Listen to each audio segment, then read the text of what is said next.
ತೀಕನ ಮಠದ ಶ್ರೀ ಮಲ್ಲಿಕಾರ್ಜುನ ದೇಶಿಕರ ನಿರಂಜನ ಚರಪಟ್ಟಾಧಿಕಾರ ಮಹೋತ್ಸವದ ಅಂಗವಾಗಿ ಬಾಗಲಕೋಟೆ ನಗರದ ಕೌಲಾಪೇಟೆ ಓಣಿಯಲ್ಲಿ 150ಕ್ಕೂ ಹೆಚ್ಚು ಮಹಿಳೆಯರು ಭಕ್ತಿ ಭಾವದಿಂದ 3200 ರೊಟ್ಟಿಗಳ ಸಮೇತ ಬುತ್ತಿ ಬುಟ್ಟಿಯನ್ನ ಶ್ರೀಮಠಕ್ಕೆ ಸಮರ್ಪಿಸಿದರು। ಈ ಸಂದರ್ಭದಲ್ಲಿ ಮಹಿಳೆಯರು 1 ಕ್ವಿಂಟಾಲ್ ಬುಂದಿ 10 ಕೆಜಿ ಚಟ್ನಿ ಸೇರಿದಂತೆ ಸುಮಾರು ನಗದು ಕಾಣಿಕೆಯನ್ನು ಸಮರ್ಪಿಸಿ ಭಕ್ತಿ ಮತ್ತು ಸೇವಾ ಭಾವವನ್ನು ಮೆರೆದಿದ್ದಾರೆ। ಇನ್ನು ಮಹೋತ್ಸವದ ನಿಮಿತ್ತ ಭಕ್ತರು ಹೆಚ್ಚಿನ ಸಂಖ್ಯೆಯಲ್ಲಿ ಭಾಗವಹಿಸಿ ವಿಶೇಷ ಪೂಜೆ ಮಂಗಳಾರತಿಯನ್ನು ನೆರವೇರಿಸಿದರು।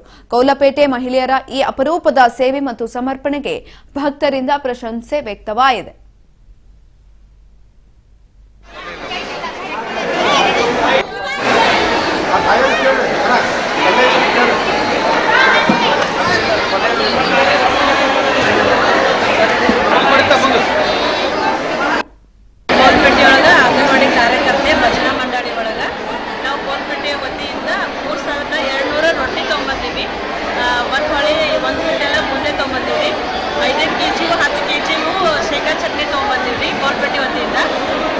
ಬಾಗಲಕೋಟೆ ಒಳಗೆ ಬೆಂಗಿನ ಮಠದ ಅಜ್ಜವ್ರ